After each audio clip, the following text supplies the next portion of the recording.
தமிழ் சினிமாவில் இயக்குனர், நடிகர், திரைக்கதை ஆசிரியர் அப்படின்னு பன்முக திறமையால் தனக்குன்னு ஒரு தனி இடத்தை பிடித்தவர் தாங்க பாக்யராஜ் சார். ஸோ திரைக்கதை மன்னன் அப்படின்னு ரசிகர்களால் கொண்டாடப்பட்ட பாக்யராஜ் கடந்த ஜூன் மாதம் 27ஆம் தேதி திடீர்னு மாரடைப்பு காரணமாக அவருடைய 73வது வயதில் உயிரிழந்திருந்தார். அவருடைய மறைவு பார்த்திங்கன்னா தமிழ் திரையுலகத்தில் மிகப்பெரிய அளவில் அதிர்ச்சியை ஏற்படுத்தினது அப்படின்னே சொல்லணுங்க. பாக்யராஜருடைய மறைவு அவருடைய குடும்பத்தாருக்கு மிகப்பெரிய ஒரு இழப்பாக தான் இருந்துச்சு. அதுலேயும் குறிப்பாக பாக்யராஜ் சாருடைய மறைவு அவருடைய குடும்பத்தாருக்கு, சொல்லப்போனால் அவருடைய மனைவிக்கு, சுமார் 40 ஆண்டுகளுக்கு மேலாக அவரோட வாழ்க்கை பயணத்தை தொடர்ந்த மனைவி பூர்ணிமா பாக்யராஜுக்கு தான் ஈடு செய்ய முடியாத ஒரு இழப்பாக இருந்துச்சுங்க.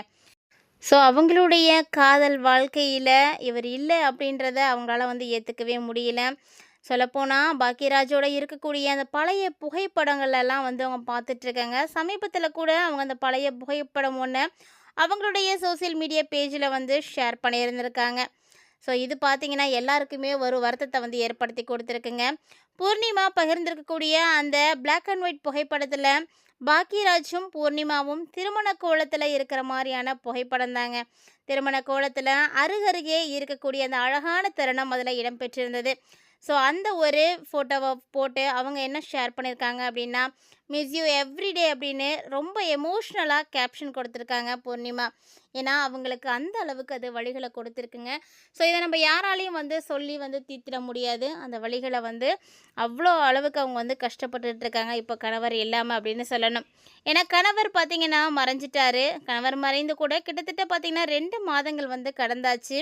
இருந்தாலும் இந்த நிலையிலையுமே அவருடைய நினைவுகளை அவங்களால ஒருபோதும் மறக்க முடியலைங்க. சொல்லப்போனால் ஒவ்வொரு நாளும் ஒவ்வொரு நொடியும் அவங்களுடைய நினைவுகளால் ரொம்பவே கஷ்டப்பட்டுட்ருக்காங்க. ஒவ்வொரு நாளும் அவங்கள விட்டு அந்த அவருடைய நினைவு நீங்கவே இல்லை அப்படிங்கிறத தான் அந்த ஒரு வரியானது ரொம்ப அழகாக உணர்த்தியிருக்கு அப்படின்னு ரசிகர்களுடைய கருத்துக்கள் எல்லாமே சொல்லிட்டு இருக்காங்க. ஸோ மிஸ் யூ எவ்ரிடே அப்படின்ற அந்த ஒரே ஒரு லைன் போதும் அவங்கள எந்த அளவுக்கு சாரை மிஸ் பண்ணுறாங்க அப்படின்றது நல்லா தெரியுது. ஸோ ரொம்ப எமோஷ்னலாக வேறு அவங்க பேசியிருக்காங்க. ஆல்ரெடி பார்த்திங்கன்னா பாக்யராஜ் சாருக்கும் பூர்ணிமா மேம்க்கும் இருக்கக்கூடிய பாண்டிங்கை பற்றி தெரியும். எங்கே போனாலும் 2 பேரும் சேர்ந்து தான் போவாங்க. சமீபத்தில் அவர் இறக்கிறதுக்கு முன்னாடி குஷ்பு மகளுடைய திருமணத்துக்கு கூட பார்த்திங்கன்னா கோவா வரைக்கும் 2 பேரும் சேர்ந்து தான் போயிட்டு வந்திருந்தாங்க. ஒரு சின்ன ஃபங்க்ஷனாக இருந்தால் கூட 2 பேருமே சேர்ந்து தான் போய் அட்டன் பண்ணுவாங்க. எங்கே போனாலும் 2 பேரும் ஜோடியாகவே போயிட்டு இருந்தாங்க. இப்போ பார்த்திங்கன்னா திடீர்னு பாக்யராஜ் சார் இல்லை. பாக்யராஜ் சார் இவ்வளோ சீக்கிரம் நம்மளை விட்டு போவார் அப்படின்னு யாருமே எதிர்பார்க்கல. சொல்லப்போனால் அவங்க ஃபேமிலியில் இருக்கக்கூடியவங்க அவங்க கூட யாரும் எதிர்பார்க்கல. ஏன்னா சின்னதாக உடலில் தானே பாதிப்படைஞ்சிருக்கு. நம்மளால் கண்டிப்பாக மெடிக்கல் ட்ரீட்மெண்ட் எடுத்து காப்பாற்றிட முடியும் அப்படின்னு தான் அவங்க எல்லாருமே நினச்சிட்டு இருந்தாங்க. ஸோ திடீர்னு அவர் இருக்கவே மாட்டார் இனிமேட்டுக்கு அப்படின்லாம் யாருமே நினைக்கலங்க. ஏன்னா எவ்வளோ தான் நம்ம காசு பணம் வச்சுருந்தாலுமே கூட உடல்நலம் குறைவு இல்லை திடீர்னு நமக்கு ஏற்படக்கூடிய அந்த மரணம் இதெல்லாம் நம்மளால் தடுக்கவே முடியாது. இது எல்லாமே நமக்கு மேலே இருக்கக்கூடிய ஒரு சக்தி செய்யக்கூடியது. ஸோ எது எப்படியானாலும் சரி பாக்யராஜ் சார் எவ்வளோ சீக்கிரம் இழந்திருக்க வேண்டிய ஒரு மனுஷனே கிடையாது. ரொம்ப ரொம்ப நல்ல மனிதர், நல்ல இயக்குனர். அவர் இருந்திருந்தார் அப்படின்னா இன்னும் நிறைய திரைப்படங்களை இந்த உலகுக்கு எடுத்து கொடுத்துருப்பார். ஸோ நிறைய கதைகள், நிறைய பேருடைய வாழ்க்கையில் இருக்கக்கூடிய சோகங்கள் இது எல்லாத்தையுமே வெளிப்படுத்தின அவர் இன்றைக்கி நம்மளோட இல்லை அப்படிங்கிறது பார்த்திங்கன்னா கிட்டத்தட்ட அவர் மறைந்து 2 மாதங்கள் ஆகியிருந்தாலுமே கூட அவருடைய நினைவுகள் அவங்கள விட்டு போகலை அப்படின்ற மாதிரி எல்லா விதமான கருத்துக்களுமே பகிர்ந்துட்டுருக்காங்க.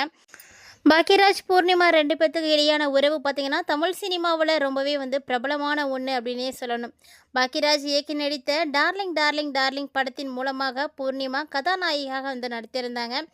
அந்த படத்தில் இருந்து தான் இவங்க பார்த்திங்கன்னா இணைந்து பணியாற்றினாங்க. இணைந்து பணியாற்றின போது தான் 2 பேர்த்துக்கும் இடையே ஏற்பட்ட நட்பு அதுக்கு பிறகு பார்த்திங்கன்னா காதலாக மாறிச்சு. 1984ஆம் ஆண்டு 2 பேருமே திருமணம் செஞ்சுக்கிட்டாங்க. இவங்களுக்கு பார்த்திங்கன்னா சரண்யா மற்றும் சாந்தனு அப்படின்னு 2 பிள்ளைங்க இருக்காங்க. திருமணத்துக்கு அப்புறமா தான் பூர்ணிமா தன்னுடைய சினிமா பயணத்தை எல்லாமே குறைச்சிக்கிட்டு குடும்ப வாழ்க்கை தான் முக்கியம் அப்படின்னு கணவருக்காகவும் பிள்ளைகளுக்காகவும் குடும்பத்தின் மீது கவனம் செலுத்திட்டு இருந்தாங்க. ரொம்ப வருஷமாக கணவருடைய சினிமா பயணத்துலேயும் சரி குடும்ப வாழ்க்கையிலையும் சரி எல்லா விஷயத்துலையுமே பக்கபலமாக இருந்தவங்க அப்படின்னா அது பூர்ணிமா பாக்யராஜ் தாங்க. மேலும் இவங்களுடைய திருமண வாழ்க்கை அப்படின்னு எடுத்து பார்த்தீங்கன்னா, சுமார் 40 ஆண்டுகளுக்கு மேலாக வந்து தொடர்ந்துட்டு இருக்கக்கூடிய நிலையில, கடந்த ஜூன் மாதம் பாக்கியராஜோடைய மறைவு பார்த்தீங்கன்னா, அந்த நீண்ட பயணத்துக்கு ஒரு முற்றுப்புள்ளி வைத்த மாரி இருந்துச்சுங்க. அந்த முற்றுப்புள்ளி கூட திடீர்னு வைக்கப்பட்ட முற்றுப்புள்ளியா தான் இருந்துச்சே தவிர, கடைசியாக வைக்கப்பட்ட முற்றுப்புள்ளியா தெரியல. ஸோ அந்த அளவுக்கு மிகப்பெரிய அளவுல ஒரு சோகத்தை ஏற்படுத்துனுச்சுன்னு சொல்லலாம். பாக்கியராஜோடைய மறைவு ஒரு சில வாரங்களுக்கு முன்னாடி தான் அவருடைய குருநாதரும், தமிழ் சினிமாவினுடைய முக்கியமான இயக்குனர்கள்ல ஒருவருமா இருக்கக்கூடிய பாரதிராஜா சாரும் காலமாயிருந்தாரு. ஜூன் 10ஆம் தேதி உடல்நலக் குறைவு காரணமா 84 வயதில பாரதிராஜா வந்து உயிரிழந்திருந்தாரு. அதேபோல பாரதிராஜாவுடைய உதவியாளராக சினிமா பயணத்தை தொடங்கிய பாக்கியராஜ் அவர்களும் தன்னுடைய சொந்த பாணியில தமிழ் சினிமாவுல மிகப்பெரிய உயரத்தை அடைந்தாரு.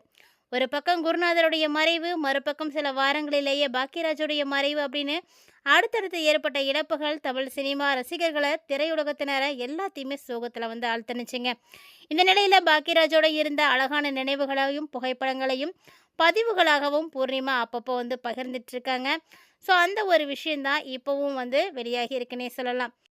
சமீபத்தில் பூர்ணிமா பாக்கியராஜ் அவர்கள் பகிர்ந்திருக்கக்கூடிய மிஸ்ஸிங் யூ எவ்ரிடே அப்படின்ற அந்த ஒரு வாக்கியம், திருமண புகைப்படம் ரசிகர்களை ரொம்பவே வந்து எமோஷனல் ஆக்கியிருக்குங்க. ஸோ ரசிகர்களை மட்டும் இல்லாமல் ஒரு காலத்தில் ஒன்றா சிரித்தபடி நின்றுட்டு இருந்த அந்த ஜோடியோ புகைப்படத்தை வந்து பார்க்கக்கூடிய ரசிகர்கள் இப்போ ரொம்பவே வந்து வெறுமையாக வந்து ஃபீல் பண்ணுறாங்க. இப்போ பாக்கியராஜ் இல்லாத அந்த வெறுமையை நினைத்து எல்லாருமே வந்து கலங்கி போயிருக்காங்க. கண்டிப்பாக எவ்வளவுதான் காலங்கள் கடந்தாலுமே கூட காதலுக்கு அழிவில்லை அப்படின்னு சொல்லுவாங்க. காலம் கடந்தாலும் காதல் மட்டும் என்றைக்குமே மாறவே மாறாது அப்படின்றதுக்கு ஒரு மிகச்சிறந்த எடுத்துக்காட்டாகவே பூர்ணிமா பாக்கியராஜ் அவங்க ஷேர் பண்ணியிருக்கக்கூடிய அந்த ஒரு ஃபோட்டோ வந்து இருக்குது அப்படின்னே சொல்லணுங்க. ஸோ இந்த ஒரு விஷயத்தை தான் இந்த ஒரு ஃபோட்டோ மூலிமா அவங்க வந்து வெளிப்படுத்தியிருக்காங்க. ஸோ நீங்கள் என்ன நினைக்கிறீங்க அப்படின்னு மறக்காமல் உங்களுடைய தனிப்பட்ட கருத்துக்களை கமெண்ட் பாக்ஸில் வந்து கமெண்ட் பண்ணுங்கள். ஏன்னா பாக்கியராஜ் சாரை பற்றி நம்ம எல்லாருமே சொல்லி தான் தெரிஞ்சுக்கணும் அப்படின்றது கிடையாது. அவர் வந்து ஒரு சிறந்த நடிகர், யதார்த்தமாக வந்து நடிக்கக்கூடியவர், எல்லா விதமான எமோஷன்ஸையும் வந்து உடனுக்குடன் வந்து வெளிப்படுத்தக்கூடியவர். ஸோ ஸ்பாட்லேயே வந்து காட்டிடுவார். அந்த அளவுக்கு வந்து ஒரு சிறப்பான நடிகரும் கூட. தமிழ் சினிமாவினுடைய இயக்குனர் மன்னன் அப்படின்னு பாராட்டப்பட அளவுக்கு அவர் வந்து சினிமா துறையில் வந்து சாதனைகளை வந்து பகிர்ந்திருக்காரு. அவருடைய இழப்புக்கு அதாவது தமிழக அரசு உரிய மரியாதை செலுத்தி அவருடைய உடலை வந்து நல்லடக்கம் செய்திருக்காங்க. ஸோ இந்த மாதிரி நிறைய நிகழ்வுகளானது அவருடைய இறப்பில் வந்து நடந்திருந்தது. கூடவே பார்த்தீங்கன்னா இப்போது பாக்கியராஜ் அவர்களுடைய மனைவியான பூர்ணிமா பாக்கியராஜ் ஷேர் பண்ணக்கூடிய விஷயங்களாக இருக்கட்டும், ஃபோட்டோஸாக இருக்கட்டும், எல்லாருக்கிட்டையுமே ஒரு எமோஷ்னலை வந்து ஏற்படுத்திகிட்டு இருக்குங்க. ஸோ பார்க்கக்கூடிய ஒவ்வொருத்தரும் வந்து கண் கலங்கியிருக்காங்க. இவங்களுடைய காதல் என்றைக்கும் அழியாமல் கடைசி வரைக்கும் வந்து இருக்கும் அப்படின்றதுக்கு இந்த ஒரு ஃபோட்டோஸ் தான் வந்து ஒரு மிக சிறந்த எக்ஸாம்பிள்ஸாக வந்து மாறி இருக்கு. ஸோ அவர் எங்கே இருந்தாலும் அவங்களுடைய ஆத்மா அவங்களுடைய குடும்பத்தை சுற்றியே வந்து இருக்கும் அப்படின்னு சொல்லணும். ஸோ இந்த மாதிரி நிறைய அப்டேட்ஸை தொடர்ந்து பார்க்குறதுக்கு மறக்காம சேனல் சப்ஸ்கிரைப் பண்ணிட்டு ஃபாலோ பண்ணிக்கோங்க.